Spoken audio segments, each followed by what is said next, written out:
¿Cómo están, chicos? Buen día. Buen día. Doctor. Hola, buenos días, Doctor. Doc. Iniciamos con nuestra clase, doctorcitos. ¿En qué parte nos hemos quedado con ustedes? En semiología de orejas, si no estoy mal, Doc. Sí, Doc. Audición, Doc. Bueno. Ya. Bueno, vamos a continuar entonces con lo restante. Y ya para pasar a lo que es semiología de boca, realizaremos lo que es un breve ejercicio. He estado viendo con otros grupos que su capacidad para describir signos en este caso es prácticamente nula. Así que, a ver, vamos a realizar este ejercicio de descripción de lesiones luego. Sí, vamos a ir por orden de lista. Bueno, en audición, ¿qué es lo que estudiamos en audición, doctores? Habíamos hecho referencia a que tenemos que estudiar la capacidad auditiva, ¿no? De un individuo. Esto lo vamos a ver mucho más adelante, cuando realizamos lo que es el estudio de pares craneales, donde justamente vamos a aprender a cómo evaluamos la audición, ¿sí? Bueno, por eso hay diferentes métodos. Tenemos que evaluar lo que es la transmisión del sonido, la conducción, si el defecto es justamente en la transmisión-conducción, si el defecto es neurosensorial. Evaluar la audición no es tan simple como uno cree, ¿sí? Vamos a hablar mucho más adelante de las hipoacusias sensoriales, conductivas. Tenemos que utilizar algunos instrumentos, por ejemplo, como el diapasón. Tenemos que realizar algunas pruebas como la prueba de Weber, la prueba de Swaback, etcétera, que probablemente ya han visto, ¿no? En sus clases de fisiología, solamente que mucho más adelante, cuando realicemos lo que es el estudio de examen neurológico, complementaremos este estudio. Por el momento es más que necesario evaluar algunos términos. Hiperacusia, por ejemplo, un incremento de la sensibilidad de la audición. Este es el término adecuado. No podemos decir que existe un incremento, ¿no?, de la capacidad auditiva. Incremento de la sensibilidad, sí. Y cuando hablamos de hiperacusia, muchas veces se encuentra relacionado con alteraciones, por ejemplo, cardiovasculares. Miren que hace poquito hemos realizado el estudio de hipertensión arterial en fisiopatología, ¿no? Aquellas mujeres que presentan preeclampsia y eclampsia presentan hiperacusia. Cualquier tipo de sonido se les hace muy molestoso. Y muchas veces también está relacionado con lo que es la lesión del séptimo par craneal, les había mencionado, ¿no? Debido a que este par craneal discurre en vecindad con la cuerda del tímpano. La hipoacusia, bueno, esta sí es mucho más característica del vestíbulo coclear, ¿no?, de este par craneal, obviamente en su rama coclear. Y decimos que es una disminución de la audición o de la capacidad auditiva. Otro término que habíamos usado era el de presbiacusia. ¿Qué significa presbiacusia? La disminución de la agudeza visual en el anciano. Cuando hablamos de acusia, bueno, la ausencia completa de la audición. Y cuando hablamos de tinnitus y acúfenos, son aquellos sonidos, ¿no?, que el paciente percibe sin que exista lo que es un estímulo real en ese momento. Las causas de tinnitus y acúfenos, doctores, también son grandísimas. Alteraciones neurológicas de este par craneal que les he mencionado, el vestíbulo coclear, alteraciones cardiovasculares. Un paciente hipertenso, por ejemplo, presenta con frecuencia tinnitus y acúfenos. Un paciente que es sometido a grandes alturas, por ejemplo, de la misma forma. Les había mencionado que algunos autores nos dicen que se trata de alucinaciones, es decir, el paciente percibe lo que es un estímulo o un sonido que realmente no existe, ¿sí? Pero obviamente no nos miente el paciente, ¿no? El paciente nos dice la verdad. Imagínense vivir con un oído de un timbre agudo o grave que sea percibido solamente por el paciente. Obviamente debe ser muy, muy molestoso, ¿no? Entonces la diferencia entre tinnitus y acufeno serán esos puntos justamente. Uno es grave y el otro es agudo, ¿no? Tinnitus agudo y acufeno grave. Bueno, dentro de lo que es el estudio también de esta zona, no sé si hemos visto mastoiditis, por ejemplo, ¿no? A diferencia de este tipo de secreciones que habíamos visto en el conducto auditivo. Si ustedes observan esa secreción purulenta, por ejemplo, a través del conducto auditivo, ya tenemos nuestro diagnóstico, ¿no? Una otitis aguda, supurativa. Si observamos la presencia de líquido cefalorraquídeo, otorraquia. Si observamos la presencia de sangre, otorragia. Ya recuerden cuáles son, ¿no?, las probables causas. No debemos confundir con una mastoiditis. En una mastoiditis observen que el paciente presenta otorragia, es verdad, presenta fiebre, presenta otalgia, que es el dolor de oído, pero cuando nosotros examinamos al paciente, cuando nosotros evaluamos a la inspección las características de esta zona, de la región auricular, de la zona temporal, podemos observar que a nivel justamente de la apófisis mastoides encontramos estas características que sugieren inflamación, ¿no? Tumor, rubor, calor. Obviamente a la presión de este tipo de zona que se encuentra alterada, el paciente presentará lo que es dolor intenso. Y algo que vamos a ver también en nuestras clases de cuello a manera de complementación es la parotiditis. ¿Cómo diagnosticamos? El paciente presenta lo que es la hipertrofia de las parótidas. El paciente presenta lo que es fiebre. Entonces, la simple inspección de la estructura cervical nos orienta al diagnóstico de parotiditis, ¿no? Las denominadas paperas. Ustedes van a encontrar en este caso hipertrofia de estas glándulas asociado a lo que es dolor intenso en la región cefálica y cervical, ¿no? A la presión, como ustedes pueden ver, va a ser sumamente olorosa y a la masticación de la misma manera, ¿sí? Entonces pasamos, doctores, a realizar estos ejercicios que les había mencionado. Empezamos hablando de lo que es boca. Todos van a participar, ¿sí? Les voy a llamar, por favor, de abajo hacia arriba, en orden de lista. A ver, Jimena Belén Zambrano. Sus camaritas, doctores, ya saben.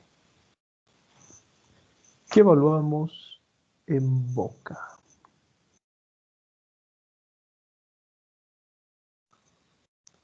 Jimena Belén. ¿No está Eh, Jimena?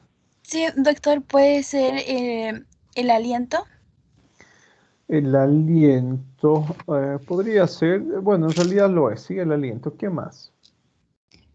el estado de los dientes, El estado de los dientes. Bueno, vamos a ir en orden, ¿no? Es importante realizar lo que es el orden de evaluación. ¿Listo? mm, A ver, Vanessa, ¿qué más podríamos evaluar en boca? ¿Qué estructuras forman parte de su boca, Vanessa? Las encías, ver si estas presentan Las algo. encías, bueno, ¿qué más? ¿Qué otra estructura forma parte de su boca? Las amígdalas, la lengua, La lengua, las amígdalas. A ver, ¿qué nos dice Talía Celeste? ¿Qué otras estructuras forman parte de su boca? Doc, tal vez la coloración de los labios. Los labios, ¿qué más? Bueno, ¿por qué les digo que es necesario que vayamos en orden, sí? No podemos realizar lo que es una descripción desordenada en nuestra historia clínica. Eso ya lo sabemos. Les había mencionado en reiteradas ocasiones, ¿no? Yo no puedo decir, bueno, a ver, a la inspección orofaringe hiperémica y después recién realizar el estudio de labios. Primero vamos a ir por los labios, ¿listo? Que es la parte más visible. ¿Qué estudiamos en labios, Talía? En, en labios, el grosor, la El grosor. ¿Por coloración, qué es importante el grosor, Talía? tal vez si está inflamado. Ya, puede ser, ¿no? Sí. El grosor. Snikers, ¿qué más? A ver, Vanessa, antes de continuar, ¿qué más podríamos estudiar en labios? Además del grosor, como su compañera nos ha mencionado. La coloración, La coloración. Listo, está bien. ¿Qué más, Jimena Belén? En labios, seguimos en labios.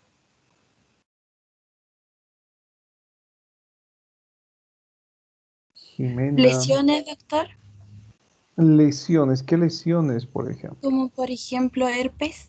Listo, ¿no?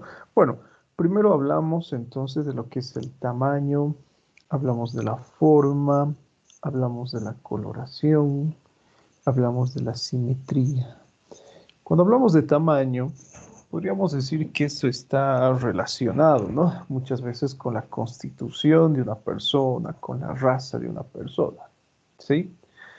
Sin embargo, es verdad lo que dice su compañera. Tenemos que evaluar el grosor de los labios, porque en este caso puede ser que se encuentre relacionado con algún tipo de alteración inflamatoria. Cualquier tipo de enfermedad que sea capaz de producir inflamación de los labios. Por ejemplo, una reacción alérgica, ¿sí? Por ejemplo, algún tipo de traumatismo son capaces de producir un incremento, ¿no?, en el grosor de los labios. ¿Cómo nos damos cuenta? Por ejemplo, porque existe una deformidad llamativa, ¿no? Si ustedes alguna vez han visto a una persona que sufre de, podríamos decir, de reacciones alérgicas intensas, una de las estructuras que sufre más, por ejemplo, donde se evidencia más este tipo de alteraciones, justamente los labios, o justamente son los labios, perdón. Se vuelven más gruesos, la piel es más brillosa, se pierden esos pliegues a nivel labial, se hacen mucho más rosados o rojos en algunas situaciones, etc. Listo. ¿Qué más? Además de observar el grosor y el tamaño, debemos observar la simetría.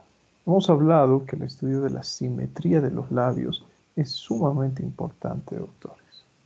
Cuando ustedes hablan, por ejemplo, ¿verdad? Su boca, al momento de emitir palabras, es completamente simétrica. Pero imagínense que hablaran con la desviación de la comisura labial, así como Rocky Balboa, como Sylvester Stallone. ¿Han visto cómo habla? Desvía, ¿verdad?, la comisura labial a un lado. Y tiene el antecedente, por ejemplo, este actor de lo que es parálisis facial periférica. Hemos puesto en clases justamente ese ejemplo, doctores, parálisis facial, que se caracteriza por desviación de la comisura labial. ¿Qué más tenemos que estudiar, doctores? Tenemos que estudiar la coloración de los labios, ¿sí? Los labios pueden ser pálidos, pueden ser cianóticos, bueno, ¿sí? Las diferentes alteraciones en coloración de la piel que hemos estudiado. Y también tenemos que estudiar, obviamente, aquellas lesiones que pueden encontrarse a nivel de los labios, como bien su compañera había mencionado, las lesiones de piel, como el herpes, por ejemplo. O también podríamos estudiar algunas características de los labios que son típicas y propias de algunas enfermedades, ¿no? ¿Recuerdan cuál es la característica de los labios de aquellos pacientes que sufren de esclerodermia? Snikers.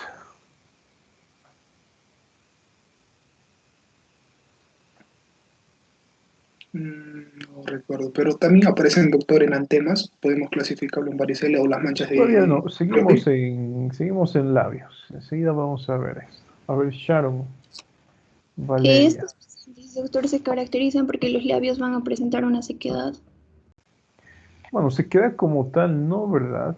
En caso de que exista, por ejemplo, este tipo de alteración esclerodermica, les había mencionado, toda la piel del paciente en todo el rostro es lisa, carece de arrugas.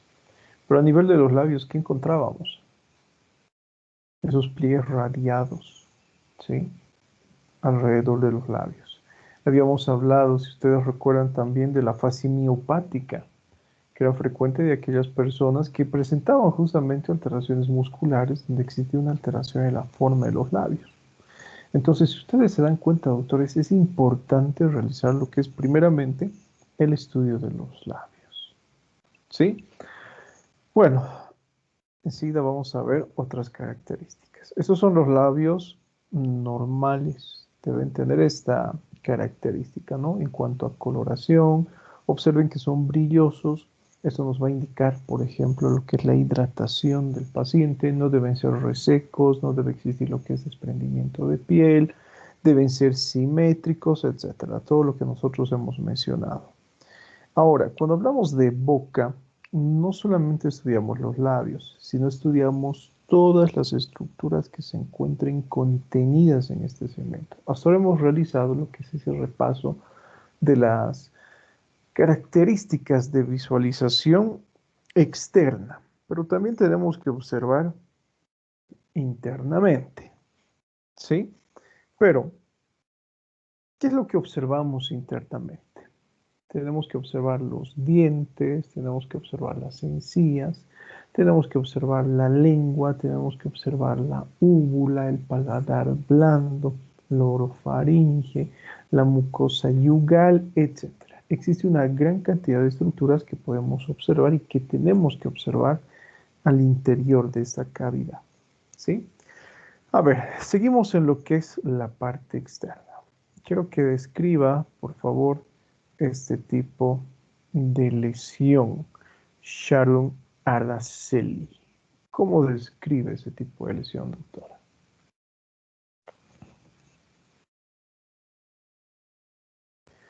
Descripción. Describa, por favor.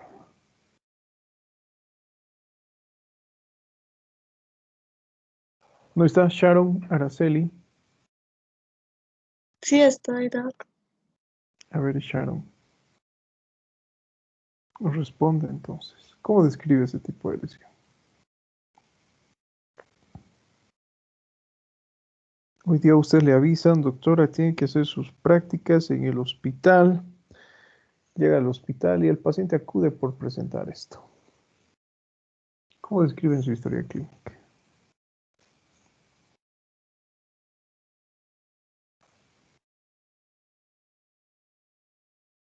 No, no hay respuesta. Adelante, Sasha. Santiago. ¿Cómo describe ese tipo de lesión?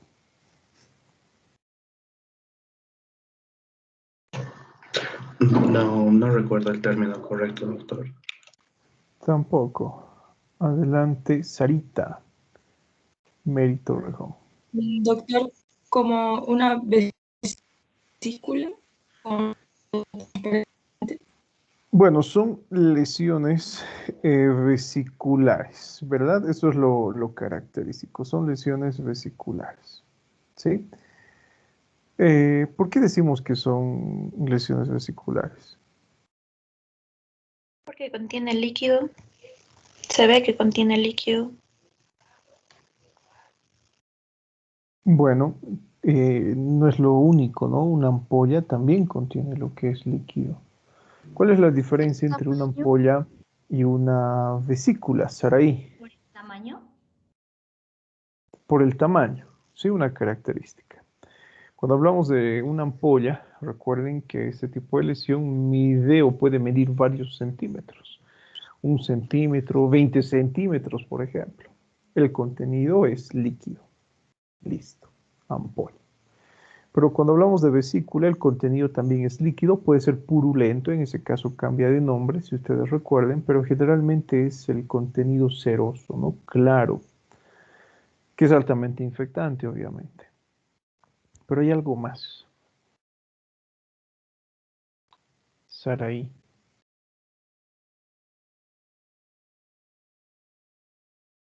Es un líquido ceroso. No, pero ya les he mencionado, además de esto.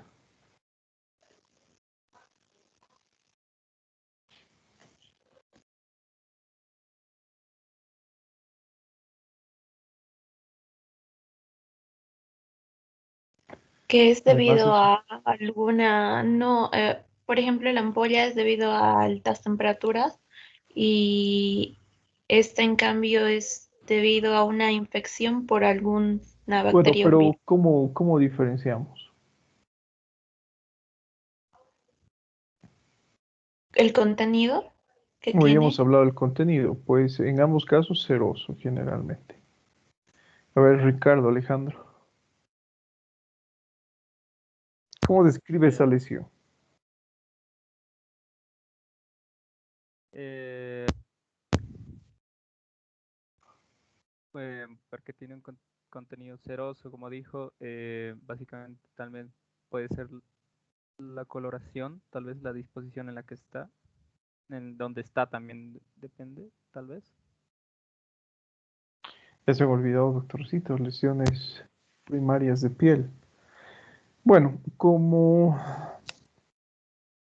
creo que van a ser evaluados nuevamente en su segundo parcial con lesiones de piel, doctores.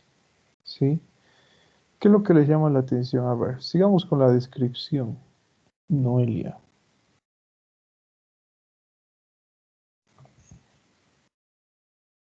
¿Cómo describe esa lesión? Eso es lo que me interesa, por eso estamos realizando ese ejercicio.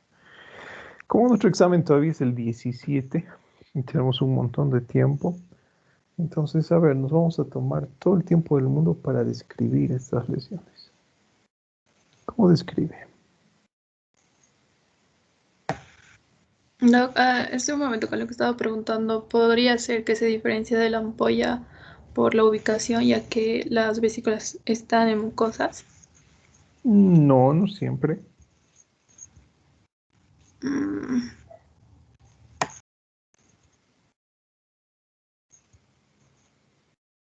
Bueno, nos han mencionado el contenido. Nos han mencionado el tamaño. Cuando hablamos de las lesiones vesiculares, doctores, ¿qué es lo que le llama la atención en esta imagen? ¿Se encontrarán agrupadas o no? Sí, doctor. Se Está. encuentran agrupadas. Esa es la característica de las lesiones vesiculares. Bueno, ahora las vesículas también pueden encontrarse aisladas, ¿no? Pero lo característico y lo más frecuente es que se agrupen. Si ustedes observan, miren acá encontramos varias lesiones vesiculares que tienen lo que es contenido seroso. Son pequeñitas, miren algunos cuantos milímetros, 1 milímetro o menos probablemente. ¿Sí? Características. Se encuentran agrupadas. Y algo que les había mencionado, ¿no? En aquella ocasión, justamente al agruparse, forman, por ejemplo, un signo que se denomina el signo del racimo de uvas. Conocen, ¿no? Las uvas, cuando vienen en un racimo, son varias uvas que se encuentran agrupadas como tal. Se parece, ¿no? Tiene ese tipo de disposición.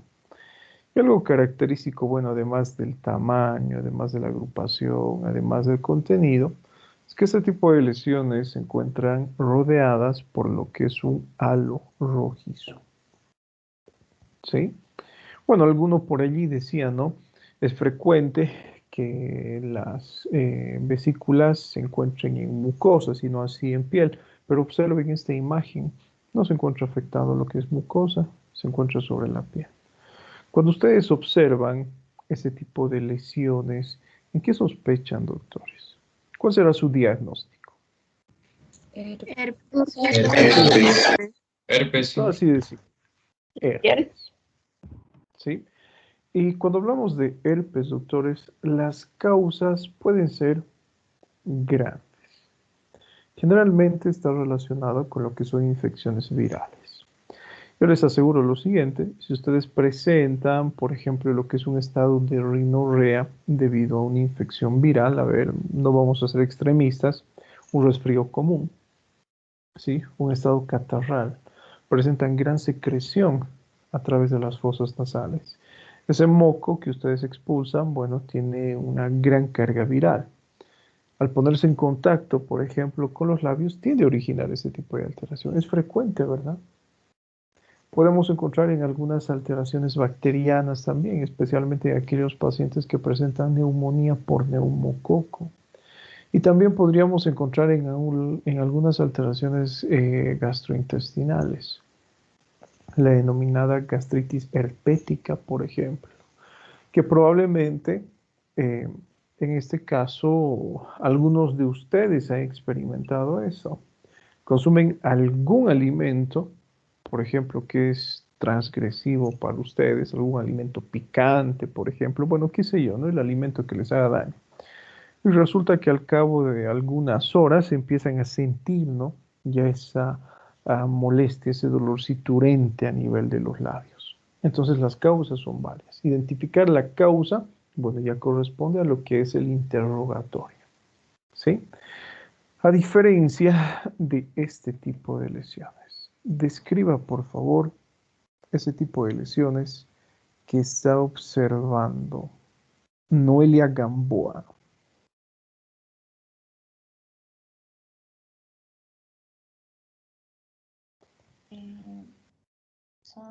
La lesión se encuentra en la comisura labial. No le escucho, doctora, le escucho como si estuviera durmiendo. ¿Ya me escucha? Ahora sí, más o menos. La lesión se encuentra en la comisura labial. Listo, las lesiones se encuentran en la comisura labial. ¿Qué más? Se ve que está un poco irritado. Irritado. No, no vamos a utilizar ese término acá. ¿A qué se refiere con irritado? A ver.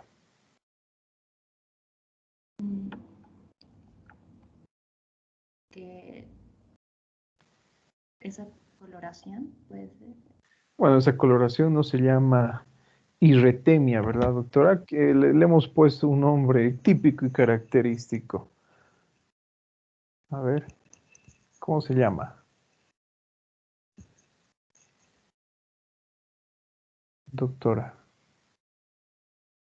Como les digo, no existe eso de irritado acá.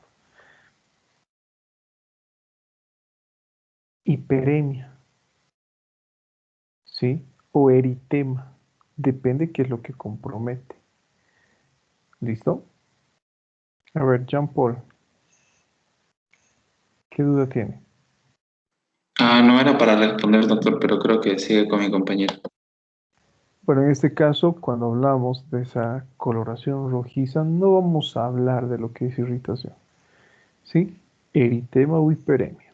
Ya sabemos cuáles son las diferencias entre estos dos términos. ¿Sí? Bueno, ¿qué más? A ver, no, todavía no nos ha dicho su compañero el tipo de lesión. Nicolás Andrés. A ver, Nicolás, díganos, describe esa lesión. ¿Cómo describiría usted? A ver, ya, Doc. ¿Tiene un parecido a lo que son úlceras, Doc? Úlceras. ¿Por qué son úlceras?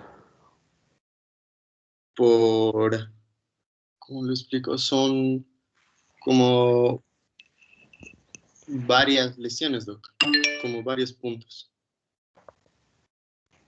Defina qué es una úlcera, por favor, Nayeli.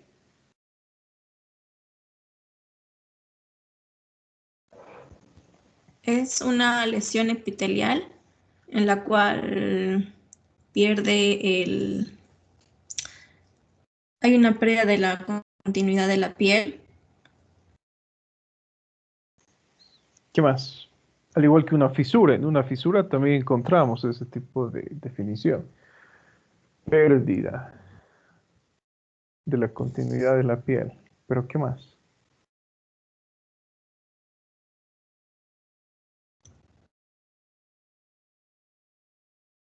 Úlcera, doctora. Bueno, fíjense, ¿no? Eso es lo que justamente les estaban mencionando con otros grupos. He podido observar que la capacidad de descripción de signos es nula, cero. Y seguramente es el caso de todos ustedes. Así que como nuestro examen es el 17, como les había mencionado, tenemos 3 semanas prácticamente antes de nuestro examen. Entonces vamos a ir lentito. Ya estamos terminando cabeza. Nos faltaría cuello, que cuello en una clase lo vamos a terminar. Y vamos a realizar este tipo de descripción, ¿sí? Este tipo de ejercicios para que ustedes puedan y sepan cómo redactar en su historia clínica. Pero también, ¿no? Me llama la atención que ya se hayan olvidado lesiones primarias y secundarias de piel. Entonces, para nuestro examen segundo parcial, vamos a volver a evaluar lesiones primarias y secundarias de piel. ¿Sí?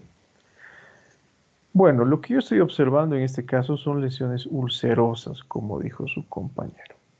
¿Y cuál es la característica de una lesión ulcerosa? Es una solución de continuidad de la piel, ¿no? Ya sabemos qué es eso, se pierde la continuidad de la piel. Pero lo mismo sucede con una fisura. También es una lesión de continuidad de la piel. Pero ¿cuál es la diferencia? La disposición. Cuando hablamos, por ejemplo, de lo que es una úlcera, recuerden que este tipo de lesión tiende a crecer en profundidad. Afecta la epidermis, la dermis, la hipodermis y bueno, prácticamente puede llegar hasta el hueso. Esa es la característica de una úlcera, no crece en profundidad. A diferencia de una fisura. En una fisura existe lo que es una solución de continuidad de la piel, pero afecta, podríamos decir, a planos superficiales y medios, epidermis y dermis. ¿Sí? En ambos casos, las lesiones pueden ser sangrantes y eso tiene en relación qué planos de la piel afecta. Y acá justamente encontramos eso, ¿no? Encontramos las úlceras, acá donde observan la manito, por ejemplo, y también encontramos las fisuras, ¿sí? Entonces, la descripción que ustedes tienen que colocar. Recuerden, eso es algo que hemos visto desde nuestros primeros días de clases, doctores. La ubicación y las características típicas de la lesión. Entonces, en este caso, lo que yo debo colocar, ¿no? Observamos soluciones de continuidad. En este caso, a manera de úlceras y fisuras en las comisuras labiales. ¿Sí? Si queremos profundizar, no profundizar, detallar un poquito más de tipo bilateral. Eso es importante. Colocar si el efecto es unilateral o es bilateral. Miren, acá les tengo una imagen de este tipo de defecto. Generalmente empieza así, ese tipo de lesión, ¿sí?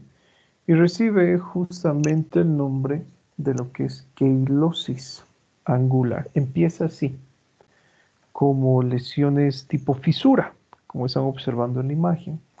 Y a medida que pasa el tiempo, bueno, se ulceran ese tipo de fisuritas, ¿no? Y aparecen heriditas en la comisura labial. Pero lo característico es que sea bilateral para que yo hable de lo que es queilosis. ¿Y qué sugiere eso, doctores? Sugiere lo que es déficit de vitamina B, déficit de riboflavina. Pero les pregunto, ¿qué pasa si ustedes observarían este tipo de lesiones, pero que son unilaterales? Solamente compromete lo que es una comisura labial. ¿En qué sospecharía?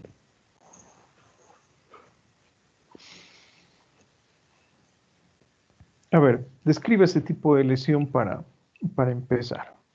Esta que estamos observando ahora. Nos hemos quedado en Nayeli, ¿verdad? A ver, adelante, Natalie, Nicole.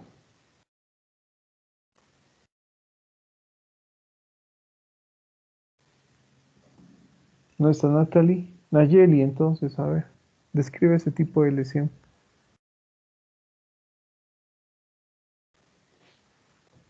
Nayeli, a las 3. Sí, no, es que mi micrófono no está aprendiendo. Ya, A ver, describe ese tipo de lesión. ¿Cómo podría describir? A diferencia de esta es una úlcera y al otro lado encontramos fisuras. Acá también Ya. encontramos pequeñas fisuritas, ¿no? Pero hay otra lesión que también me llama la atención. En este caso, doctor, ¿sería unilateral o tendría que decir bilateral? No, lo que estás viendo solamente. La Ya, a ver, descripción de la lesión.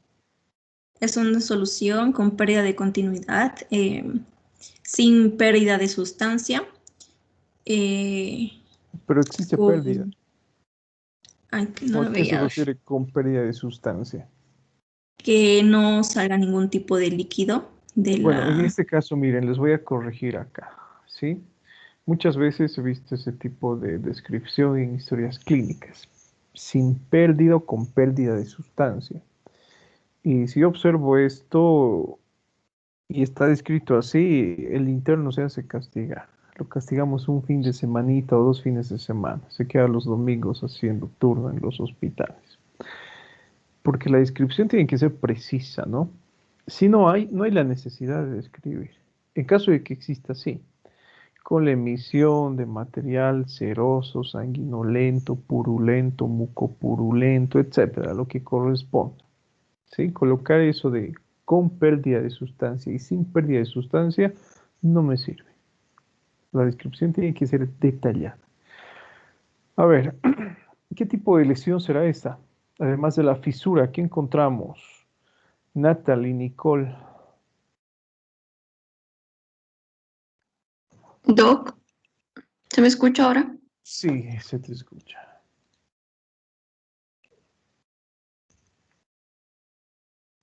¿Cómo describe esa lesión? Y por las lesiones que he presentado parecen como fisuras, podría decirse. Bueno, ya hemos hablado, doctora, si es una fisura, pero ¿qué además encontramos? ¿Qué otro tipo de lesión? Por la descamación, exfoliación, tal vez, Doc. Descamación, ¿sí? Descamación. Eso es lo que nosotros estamos observando acá. Bueno, generalmente empieza así, ese tipo de lesión, ¿no? Tiende a evolucionar, obviamente. Inicia de esa forma, como les he mencionado, a manera de fisuras, se descama, posteriormente aparecen las úlceras y posteriormente aparecen las costras, ¿no? Pero para hablar de lo que es un déficit de vitamina B, recuerden que el efecto tiene que ser bilateral. En caso de que ustedes se encuentren este tipo de defecto que es unilateral, ¿en qué pensamos?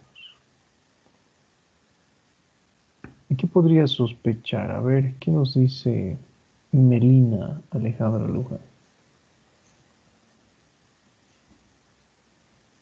¿Alguna vez han presentado descamaciones en la piel de algunos centímetros o milímetros de diámetro? Doctor, ¿puede ser por deshidratación? Por deshidratación. No. Yo les aseguro que sí, que todos han presentado en algún ¿Puede momento ser por candidiasis? Es debido a la infección por cándida, ¿no? Por hongos. En este caso, no vamos a hablar de cándida como tal, ¿no? Que es el microorganismo. Por infección por hongos. Vamos a pensar en una infección dérmica micótica. ¿Sí? Esa es la característica de las lesiones micóticas, por ejemplo. ¿Listo?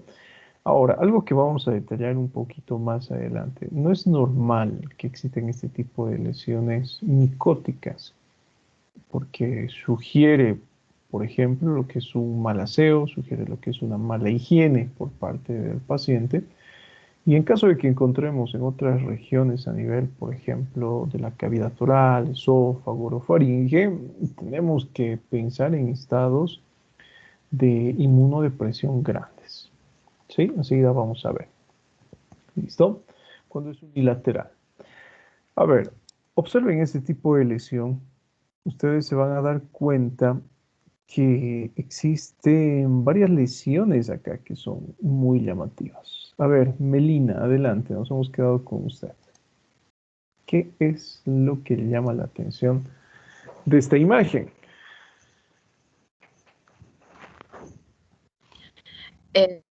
el paciente presenta lo que es muget en la lengua y tiene una...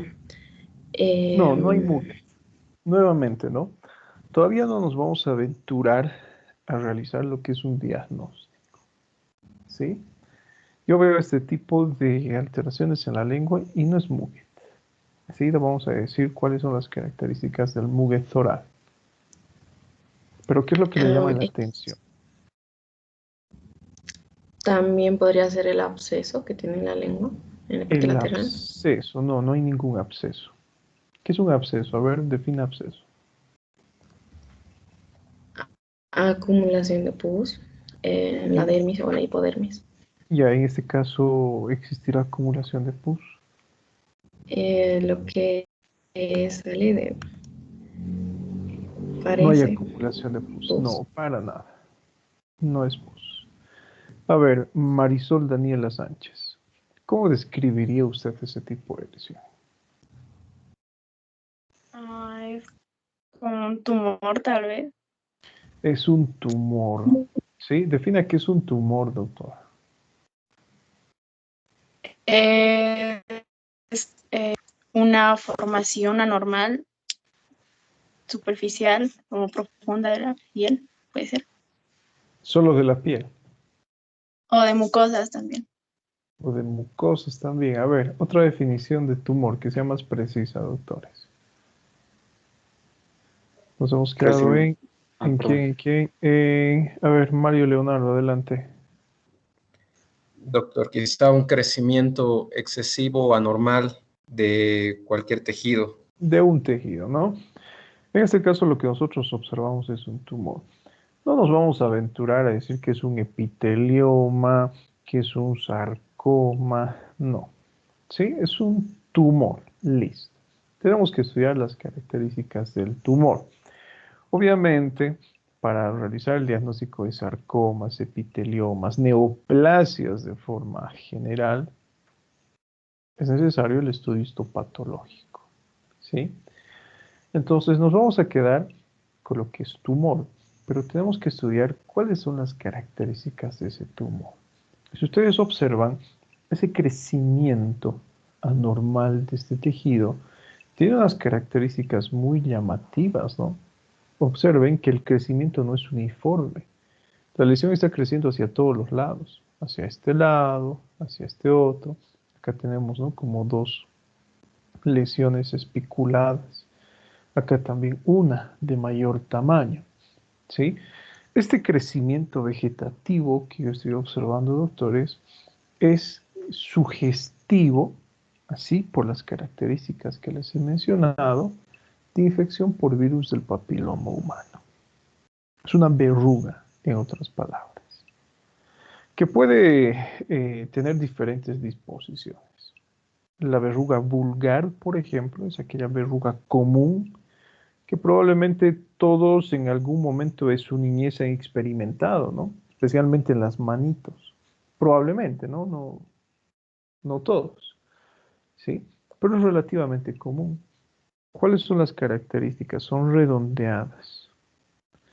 A diferencia, por ejemplo, de lo que es el condiloma, que también es producto de la infección por virus de papiloma humano. Pero ¿cuál es la diferencia? Algo que ya les había mencionado también hace, bueno, varias semanas atrás. Tiene lo que es un crecimiento que se asemeja a lo que es una cresta de gallo. Y cuando tenemos el condiloma acuminado, que es, podríamos decir, como nos dice el nombre, ¿no? Son este tipo de lesiones verrugosas, pero que se encuentran, podríamos decir, acuminadas, es decir, juntas. Y eso hace que el defecto incremente su tamaño y produzcan lesiones que no midan milímetros, sino que midan varios centímetros, 5 centímetros, 10, 15, 20, etcétera. ¿Listo? No es usual encontrar este tipo de lesiones en la cavidad oral. Si ustedes encuentran este tipo de lesiones, ¿en qué podríamos pensar? Algunas veces también, doctores, encontramos el denominado chancro sifilítico. Bueno, generalmente el chancro sifilítico es una lesión ulcerosa, ¿no? que le encontramos con frecuencia a nivel genital. Pero podríamos decir que el segundo lugar de frecuencia es la cavidad oral. Puede ser ubicada a nivel de la mejilla o a nivel del dorso de la lengua. En ese caso, doctores, bueno, ¿en qué pensamos? Pensamos en que el paciente ha estado en contacto directo con este tipo de lesiones, ¿sí? Y eso es debido a algunas, podríamos decir, acciones sexuales que tiene el paciente. Por ejemplo, en aquellos pacientes, tanto varones como mujeres, que practican lo que es la felación o el cunilingus, por ejemplo, es frecuente encontrar este tipo de alteraciones. ¿Sí? Son enfermedades de transmisión sexual, que obviamente se transmiten por el sexo oral. Entonces no vamos a pensar, ¿no?, que un simple beso ha sido capaz de transmitir este tipo de lesiones. Sí, es frecuente en este tipo de prácticas sexuales. Pero hay algo que también me llama la atención, doctores. Además de este crecimiento, que también me llama la atención. Observen el estado de las piezas dentarias, ¿no? Es algo que también debo observar dentro del examen semiológico. Observen, yo puedo notar que las piezas dentarias se encuentran en mal estado. No solamente esta, sino también la de atrás. Ya he perdido incluso lo que son piezas dentarias. Las de abajo también. Sin embargo, también tengo que observar la pérdida de las piezas dentarias. Y hay algo que me llama la atención en este tipo de diente. ¿Qué es lo que les llama la atención? La escotadura que presenta. ¿Su morfología? Existe, ¿no?, una alteración en su forma. Como dijo su compañero, presenta lo que es una escotadura en esa porción central. ¿Sí? Son los denominados dientes en destornillador. Sí, algunos le dicen los dientes en tornillo, ¿no?, porque se asemeja justamente a lo que es un tornillo. ¿Sí? ¿Conocen un tornillo, doctores? Pero, bueno, no son Sí, los claro. términos adecuados, ¿no? Obviamente nos sirven como ejemplos para no olvidarnos, pero de preferencia no utilicen esos términos, ¿no? El diente en destornillador o en tornillo, no. ¿Sí? Reciben un nombre en particular. Depende qué tipo de piezas dentarias se encuentran afectadas. Puede ser que exista una alteración a nivel de los incisivos. Puede ser aquellos centrales o los laterales. Y en este caso recibe el nombre de dientes de Hutchinson. Cuando nosotros observamos esa misma escotadura, pero en este caso en los premolares y molares, reciben el nombre de dientes de Moser. Vamos a ver un poquito más adelante qué significa. ¿Listo? Bueno, continuamos entonces. Describa ese tipo de lesión, por favor, María Isabel Daza. Esta, la que está observando a su izquierda. La voy a ampliar. Describe esa lesión, por favor. Ok, Doc. Veo una hiperpigmentación en el paladar duro. Hiperpigmentación, tanto en el paladar blando como en el paladar duro. ¿Sí? ¿Cómo se denomina eso, doctora?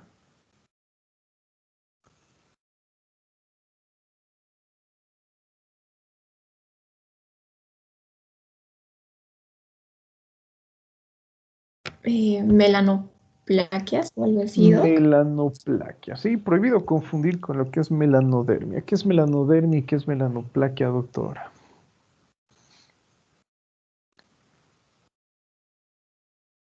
O sea, melanoplaquias son las máculas, bueno, las manchas hiperpigmentadas. Y melanodermia ya, si no me equivoco, es como un melanoma o algo así relacionado con el No, un cáncer. melanoma es totalmente diferente. En este caso, nosotros utilizamos el término melanodermia para hacer referencia a lo que es la hiperpigmentación de la piel, ¿no? Y utilizamos el término melanoplaquia para hacer referencia a esa hiperpigmentación, pero en mucosas. Ya habíamos visto también cuando hemos estudiado alteraciones en coloración de la piel, ¿en qué pacientes encontramos esto? ¿Sí? ¿Recuerdan? ¿Era frecuente en qué pacientes? Ustedes observan este tipo de lesión y ya tienen su diagnóstico.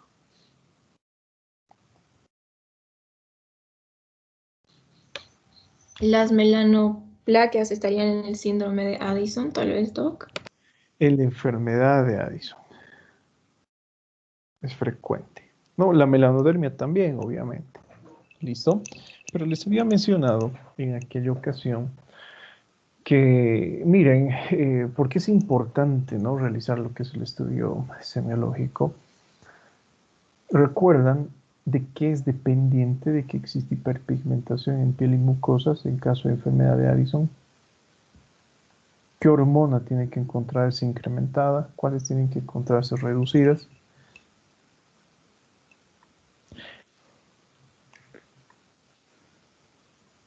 La melanina No. es la que produce la pigmentación, Doc, si no me equivoco. No, pero estamos hablando de hormonas. Cortisol. No, De la aldosterona. tampoco. Cortisol y aldosterona se encuentran reducidas en la enfermedad de Addison, ¿no? La enfermedad de Addison justamente se caracteriza por lo que es una insuficiencia suprarrenocortical. Sí, en palabras comunes y corrientes, no existe lo que es una producción adecuada de aquellas hormonas que se generan en lo que es la corteza de la glándula suprarrenal, ¿no? De allí el nombre, insuficiencia suprarrenocortical. Sin embargo, les había mencionado que este tipo de alteración es frecuente encontrar en la insuficiencia suprarrenocortical primaria. ¿Recuerdan a qué hacemos referencia cuando decimos que la alteración es primaria? Hemos hablado de un sistema, ¿no? El eje hipotálamo, hipofisiario, tejido efector. Cuando yo les digo que la alteración es primaria, ¿dónde se encuentra el efecto? ¿Hipotálamo, hipófisis o en el tejido efector? En el tejido efector. En el tejido efector, ¿sí? Entonces, si yo les digo que existe una insuficiencia suprarrenocortical primaria, ¿dónde se encuentra el efecto? Hipófisis, hipotálamo, perdón, hipófisis o glándula suprarrenal. Glándula suprarrenal. Glándula suprarrenal. Entonces, ¿qué es lo que sucederá con la producción de cortisol y aldosterona?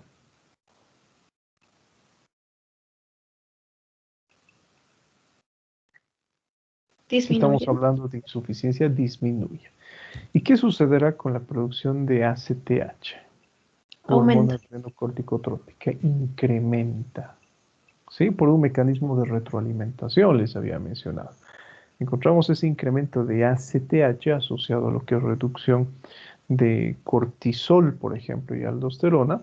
Tenemos nuestro diagnóstico: enfermedad de Addison, insuficiencia suprarrenocortical primaria.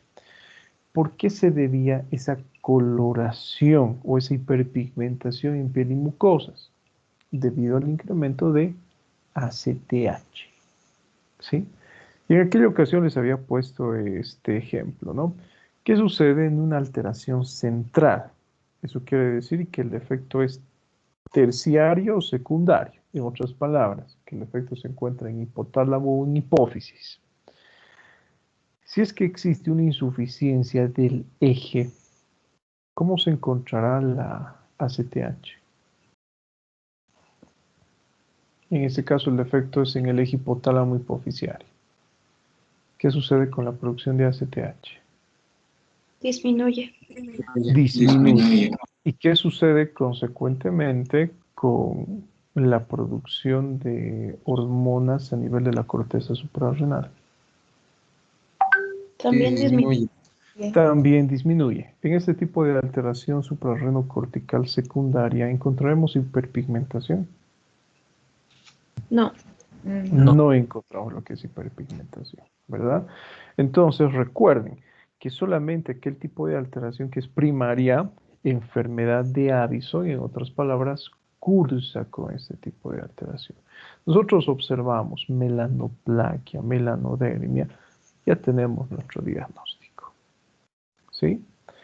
Bueno, obviamente hay que confirmarlo, ¿no? Con los exámenes laboratoriales. Tenemos acá otro tipo de lesiones en la cavidad oral. A ver, Marco Fabián Pérez, describa ese tipo de lesión que usted está observando allí.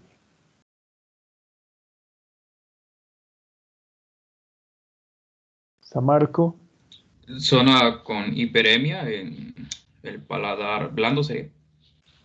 Bueno, en este caso, no solamente compromete el paladar blando, ¿no? Si ustedes observan, compromete la úvula, que es esta estructura, ¿sí? Compromete el velo palatino, ¿sí? Compromete también la faringe y compromete las amígdalas.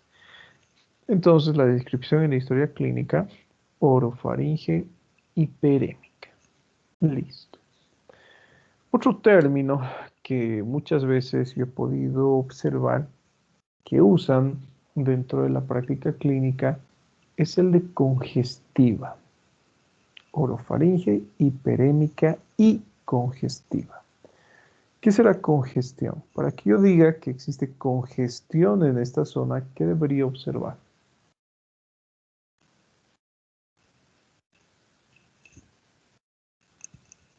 Edema. Rubicundez. No, rubicundez no. ¿Quién ha dicho rubicundez? Una patada voladora en la nuca le vamos a dar. Acá ya no hay rubicundez, les he mencionado, ¿no? Hablamos de lo que es hiperemia. ¿Sí? Hiperemia, eritema y rubicundez tenemos que saber cuándo utilizar. Rubicundez hace referencia a lo que es piel. Hiperemia a lo que es mucosa. ¿Sí? ¿Qué será congestiva? A ver, ¿qué nos dice Ludwig? Iván Loaiza. Doctor, cuando habla sobre congestivo, lo que se me viene a mente primero es que está impidiendo el paso de alguna estructura, puede ser el aire, y puede ser que sea para que esté algo abultado. Podríamos No, encontrar las amígdalas inflamadas, tal vez. no, en ese caso hablamos de lo que es hipertrofia amigdalina, ¿no? Cuando utilizamos el término congestivo, que seguramente sus docentes de práctica les están enseñando a utilizar este tipo de términos y ustedes ni cuenta se dan cuando los usamos. ¿Qué entendemos por congestión? A ver, ponemos el ejemplo de congestión nasal. El aumento de secreciones.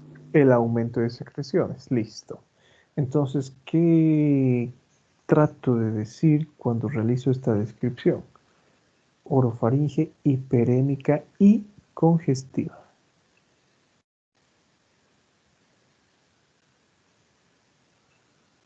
A ver, José. Tal vez el aumento, no estoy segura si, bueno, saliva o mucosa. De moco, doctor. Ese es incremento de secreciones a nivel de este segmento anatómico, ¿no? Ustedes le piden al paciente que abra la boca y van a poder observar una gran cantidad de moco en esta región. En ese caso decimos que es congestiva. Ahora, si ustedes observan, doctores, no solamente encontramos, es verdad, ¿no?, que de forma general estamos observando lo que es una orofaringe hiperémica. Las causas pueden ser varias. De la misma forma, ¿no?, alteraciones bacterianas, una faringoamigdalitis, por estreptococo, por neumococo, puede ser capaz de producir esta alteración. Es más frecuente también en las infecciones virales, ¿sí? Sin embargo, observen que tenemos unas lesiones puntiformes, hiperémicas. ¿Sí? Observan, ¿no? Puntitos rojos. ¿Cuál es el término médico para esto? Hablamos de enantema. Y es también frecuente encontrar en estas alteraciones que hemos mencionado, bacterianas, virales o incluso en cuadros febriles, por ejemplo. Si ustedes observan la cavidad oral de un paciente que presenta fiebre, tiene ese tipo de características. Acá observamos otro tipo de lesiones, que son blanquecinas. Y cuando encontramos lesiones blanquecinas, doctores, puede sugerir una gran cantidad de patologías. Les pongo el ejemplo. Hace un momento, alguna de sus compañeras había hecho referencia a que estas lesiones blancas son típicas del muguet oral. Cuando hablamos de muguet oral, queremos decir infección por hongos. ¿Sí? Pero no es la única lesión que cursa con esas características blanquecinas. Tenemos el ejemplo, a ver, de ¿La leucoplasia vellosa? de la estomatitis, por ejemplo, ¿sí? De las aftas, por ejemplo, las vesículas a nivel de las mucosas, podríamos decir que hasta cierto punto modifican su coloración, ¿no? Generalmente lo que observamos nosotros son esas lesiones vesiculares con contenido seroso, pero cuando se encuentra a nivel de las mucosas, por ejemplo, mucosa oral, mucosa genital, la piel, por ejemplo, lesionada en este caso, adquiere lo que es una coloración blanquecina. Entonces, ¿cómo diferenciamos? Diferenciar, yo creo, una afta de una vesícula es, bueno, sumamente sencilla, ¿no? En este caso, una afta no tiene, podríamos decir, ese solevantamiento y ese contenido seroso. Es una lesión blanquita y plana, nada más. Que si ustedes la tocan y la desprenden, el paciente va a presentar lo que es dolor y debido al desprendimiento existe lo que es una formación ulcerosa. A diferencia de lo que es la micosis, por ejemplo. Cuando ustedes observan lo que es una infección por hongos, que ya les había mencionado, no es normal, tiene un aspecto característico. ¿Conocen el requesón? ¿No?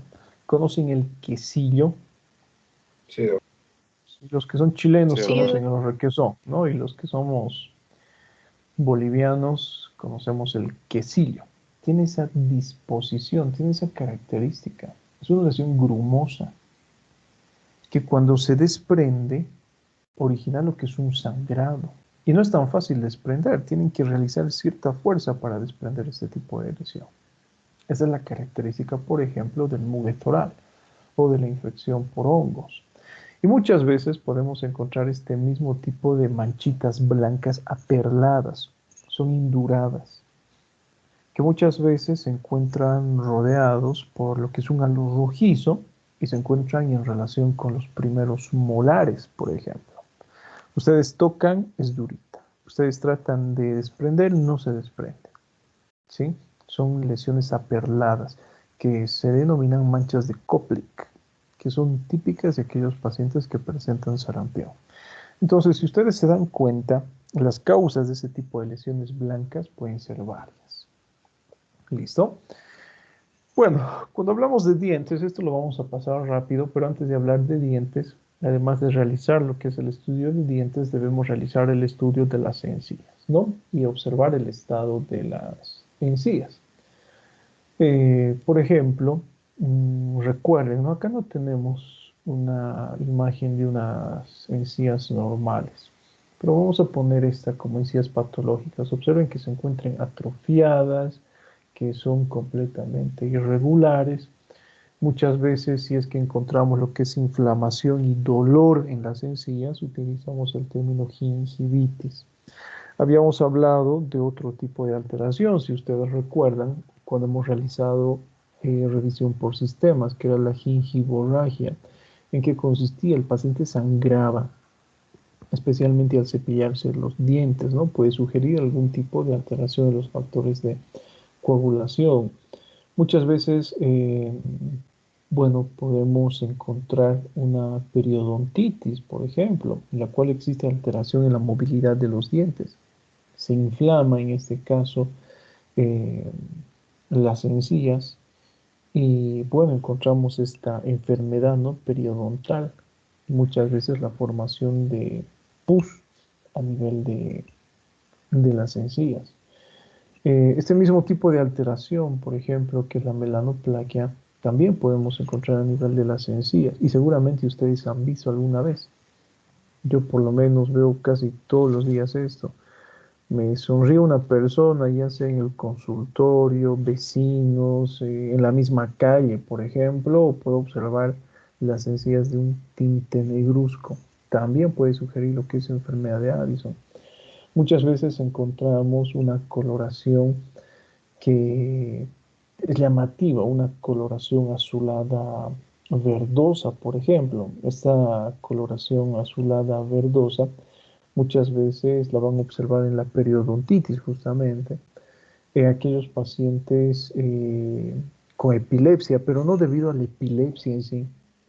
Yo veo y he visto a muchos pacientes epilépticos que presentan esa coloración azulada verdosa, pero no debido a la epilepsia, ¿no? Sino debido al fármaco que están recibiendo como parte del tratamiento, los anticonvulsionantes, por ejemplo.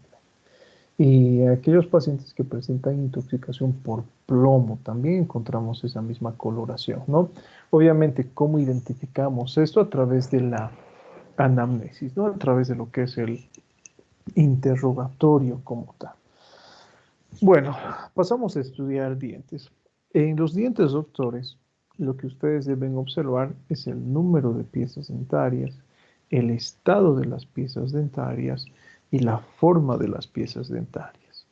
Si mi paciente tiene una dentadura perfecta, entonces en la descripción, ¿no? Dientes completos para la edad en buen estado general. Si tiene caries, bueno, en regular estado general, en mal estado general. Si al paciente le falta algún tipo de pieza dentaria, anotamos, ¿no? En la historia clínica qué tipo de piezas dentarias le falta. Esto ya habíamos visto, muchas veces no le tomamos importancia en la práctica clínica, pero todo esto tiene que ir redactado, ¿no? En este documento médico legal. Les había puesto el ejemplo, probablemente nosotros como médicos cometemos ese error de no prestarle atención a las piezas dentarias, ¿sí? Y hasta cierto punto es lo correcto, pero ¿qué es lo que deberíamos hacer? Si nosotros observamos a una persona con las piezas dentarias en mal estado, yo como médico sé que ese tipo de alteraciones dentarias es capaz o son capaces de originar alteraciones cardíacas en el paciente. ¿Sí? Recuerden que existe un tipo de estreptococo relacionado con las infecciones dentarias que es capaz de producir alteraciones cardíacas. Bueno, miren, saliéndonos de diente, una faringoamigdalitis, debido también a las infecciones por estreptococo, son capaces de producir alteraciones cardíacas. Un poco más adelante, cuando realizamos el estudio de cuello, nos vamos a dar cuenta que debido a lo que es el deterioro de piezas dentarias, encontramos un absceso que se forma a nivel del piso de la boca y nosotros observamos una tumoración en la región cervical anterior que recibe el nombre de angina de Ludwig, por ejemplo. ¿Sí? Entonces, esa es la importancia. Tenemos que evitar este tipo de situaciones, ¿no? Entonces, lo derivamos muchas veces al paciente con el odontólogo. Pero en algunas situaciones, doctores, nosotros podemos encontrar este tipo de dientes que ya sabemos cómo se llaman, ¿sí? Dientes de Hutchinson o dientes de Moser. Recuerden, si afecta a los incisivos centrales y laterales, Hutchinson. Si afecta a los premolares y molares, en este caso de Moser. Lo que me llama la atención es esa escotadura. ¿Sí? Prohibido decirle, entonces recuerden, ¿no? Dientes en destornillador, dientes en tornillos, dientes en bolsa de lavandera, no, eso no existe. Hutchinson o Moser. Lo que me llama la atención es esa escotadura en la parte central. ¿Sí? Por eso los autores lo asemejan a lo que es un tornillo. Es típico, doctores, de aquellos pacientes que presentan sífilis congénita. Es frecuente. O heredosífilis. Es típico de estos pacientes. Yo alguna vez he visto pacientes, especialmente pediátricos, con este tipo de alteración. Doctor, no sé qué tienen sus dientecitos. ¿Puede observármelo?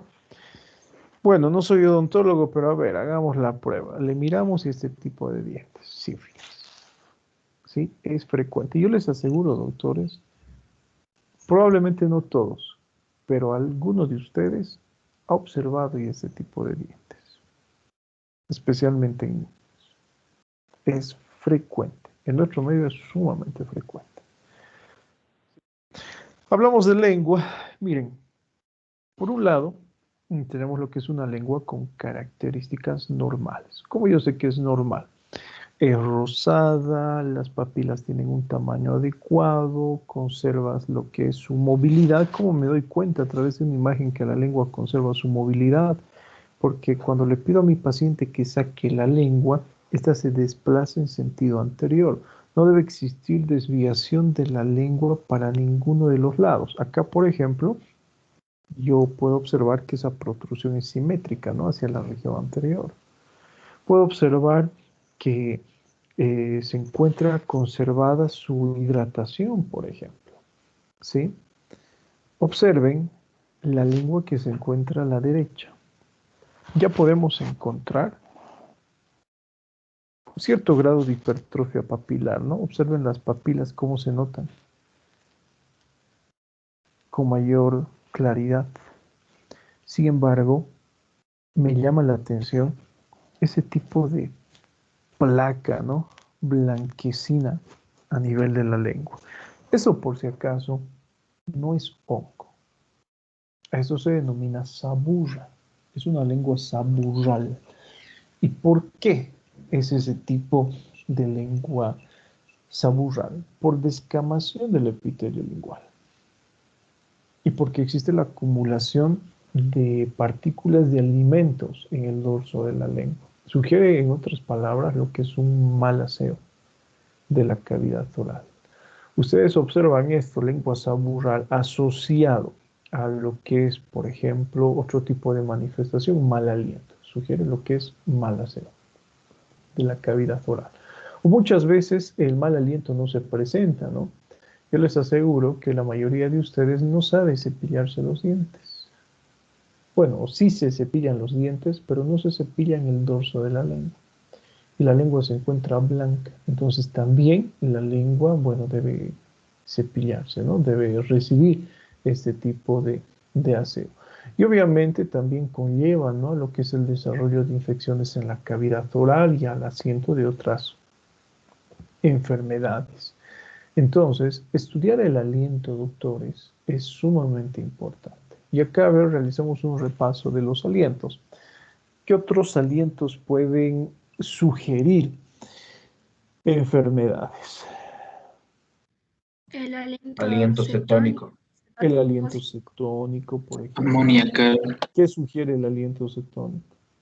Cetoacidosis diabética. Cetoacidosis diabética. Todos los estados que cursen con acidosis, ¿no? Es más frecuente la cetoacidosis diabética. Ojo, esto ya les he mencionado. No diabetes. Yo no puedo hacer diagnóstico de diabetes percibiendo el aliento de mi paciente. Sin embargo, podría realizar lo que es el diagnóstico, tener un diagnóstico probable de una complicación de la diabetes, que es el estado cetoacidótico. ¿Sí? Complicación aguda de la diabetes, no diabetes como tal. ¿Recuerdan el denominado fetor hepático? ¿En qué tipo de pacientes? Pacientes con insuficiencia hepática, un aroma rancio, ¿no?, a cadáver, por ejemplo. ¿Recuerdan el aroma amoniacal en pacientes que presentan, por ejemplo, un síndrome urémico? ¿Recuerdan, por ejemplo, el aroma a almendras en pacientes que presentan intoxicación por cianuro? O sea, ya hemos visto, ¿no?, eso.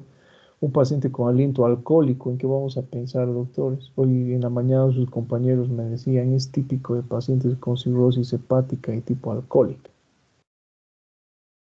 No, ¿verdad? Es típico de aquellos pacientes con intoxicación alcohólica. ¿Sí? Entonces, si ustedes se dan cuenta, doctores, es sumamente importante, ¿no?, realizar lo que es el estudio del aliento. Ya para ir cerrando nuestra clase, miren, vamos a comparar acá. Ese tipo de lengua, doctores, que ustedes están observando, es el muguet oral. Es totalmente diferente de la lengua saburral. Es como les había mencionado, ¿no? Tiene lo que es un aspecto grumoso, similar al requesón o al quesillo. Cuando ustedes tocan con un bajalenguas este tipo de lesión, se desprende, pero no con facilidad. Se requiere de cierta fuerza, ¿no? Y deja lo que es una lesión ulcerativa sangrante. Desarrollar este tipo de lesiones, doctores, en la cavidad oral sugiere, como les he mencionado, un estado de inmunodepresión severa en los pacientes. En nuestro medio, crean o no, es hasta cierto punto frecuente encontrarnos con eso en la práctica clínica. Y tenemos que preguntar los antecedentes que presenta el paciente. Si mi paciente se encuentra, por ejemplo, vamos a decir, inmunodeprimido, porque recibe radioterapia o quimioterapia, entonces la causa más probable es justamente este tipo de procedimientos, ¿no? Pacientes con cáncer, por ejemplo. Sin embargo, si observan esto, a ver, en un paciente joven, 30 años, que asiste a la consulta, que tiene mal aliento, que tiene reflujo, se le somete a una endoscopía y se observa este tipo de lesiones en esófago, por ejemplo, hay que pensar en patologías que produzcan inmunodepresión para su edad, ¿no? Y las más frecuentes en edad reproductiva, SIDA. ¿Sí? Varias veces en el hospital, miren, nos hemos enfrentado a este tipo de pacientes, especialmente los gastroenterólogos, ¿no? Donde el paciente presentaba lo que era enfermedad por reflujo gastroesofágico, que no cedía con nada, mal aliento. Se le han sometido exámenes como la endoscopía y se han observado este tipo de lesiones micóticas en esófago. Se le ha solicitado la prueba de VIH y positivo, ¿no? Entonces, lamentablemente, en este tipo de situaciones podemos encontrar, ojo, típicos de estos pacientes no son, ¿sí? No vamos a confundir lo que es frecuencia con patognomónico, ¿sí? Bueno, lo mismo si observamos esto, doctores, no es para nada normal. Incluso, les pongo un ejemplo, ¿no? Hace un momento hemos hablado que ciertas prácticas sexuales tienden a producir infecciones en cavidad oral, ¿no? Por ejemplo, el desarrollo de estos crecimientos vegetativos, como el virus del papiloma humano, el chancro sifilítico. Y alguna vez les comento pacientes que presentan este tipo de actividades sexuales, presentan leves irritaciones en cavidad oral, ¿sí? Un paciente que mantiene, por ejemplo, relaciones sexuales por vía oral, no debe desarrollar esto, siempre y cuando su sistema, podríamos decir inmune, trabaje a la perfección. Pero en caso de que el paciente presente lo que es un sistema completamente deprimido, es frecuente que se desarrollen ese tipo de lesiones oportunistas, ¿sí? Entonces, miren, ¿no? ¿Cuál es la importancia de preguntar todo esto que ya habíamos visto en antecedentes? Ya para ir cerrando, observen, tenemos la macroglosia, que es una lengua grande, que es frecuente en mixedema, es frecuente en los pacientes cretinos. Cuando hablamos de cretinos, bueno, hay que saber también cuándo manejar este término, ¿no? Tenemos, por ejemplo, al paciente estúpido, tenemos al paciente idiota y tenemos al paciente cretino, que hacen referencia a ciertos grados de retraso mental. Los términos clínicos médicos serían idiosía, por ejemplo, para hablar de un paciente idiota. Eso lo veremos también en el sistema neurológico, retraso mental. ¿Qué es el cretinismo? ¿Alguna vez les han dicho cretinos, doctores? No, nunca. Muchas veces. Sí, muchas veces, ¿no? Eres un cretino. ¿Pero qué significará cretino? ¿Qué es el cretinismo? El cretinismo ¿Es el síndrome de Down? No, no es síndrome de Down. El cretinismo es el retraso mental, pero que esté en relación con el déficit de yodo. ¿sí? Entonces ya saben qué es. Por ejemplo, yo a algunos de mis estudiantes, por eso les digo hipotiroideos, y ni cuenta se dan. Sí, el doctor, no sé, me ha dicho que tengo la fase hipotiroidea, pero disimuladamente les estoy diciendo cretinos, ¿sí?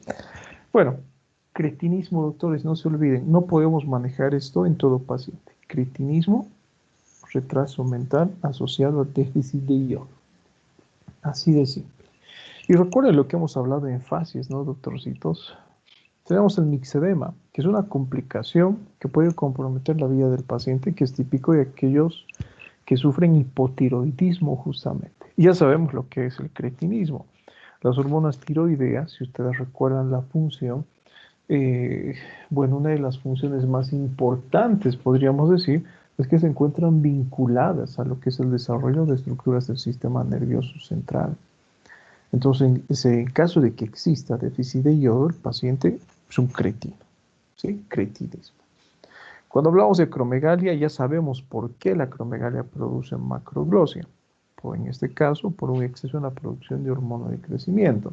Y cuando hablamos del mongolismo o síndrome de Down, donde el efecto es cromosómico, algo llamativo también es la macroglosia. ¿Alguna vez han escuchado hablar a un paciente con síndrome de Down? Sí, doc. ¿Cómo habla? Tiene dificultad para articular palabras, ¿no? Entonces, si ustedes se dan cuenta, doctores, tenemos que realizar el estudio de este tipo de alteraciones. ¿Y por qué el paciente con síndrome de Down habla así? Debido a la macroglosia. ¿Qué más? Nada más, doctores, les llamo lista, así que atentos. Este es el grupo A, ¿no?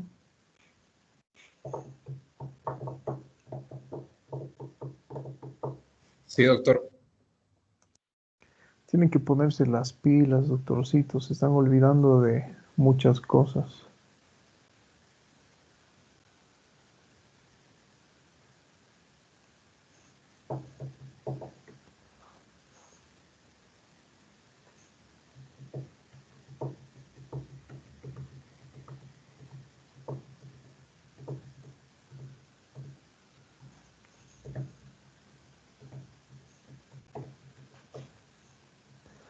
Atentos a la lista, doctores. ¿Ustedes cuándo salen de vacaciones, doctorcitos? 15 de julio, si no me equivoco, Doc. 15 de julio. Qué belleza, ¿no? A ver, veamos el calendario.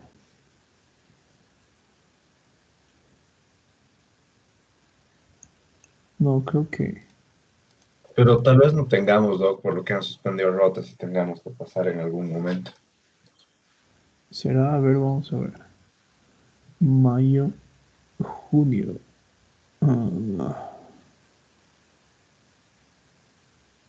Bueno. A ver. Atentos a la lista.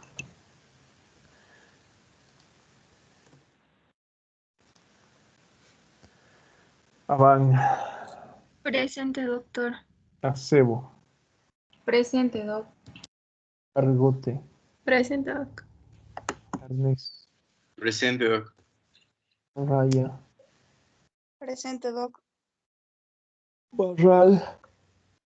Presente, Barral. Barriga. Presente, Barriga. Bilbao. Presente. Castellanos. Presente, Doc. Castellanos Plaza. presente.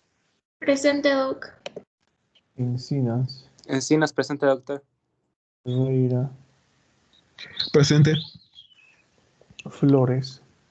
Presente. Flores Navia. Presente. Gamboa. Presente. Gómez. Presente. Gutiérrez. Presente. Gutiérrez Eddie. Presente, doctor. Gutiérrez Alejandra. Presente, doc.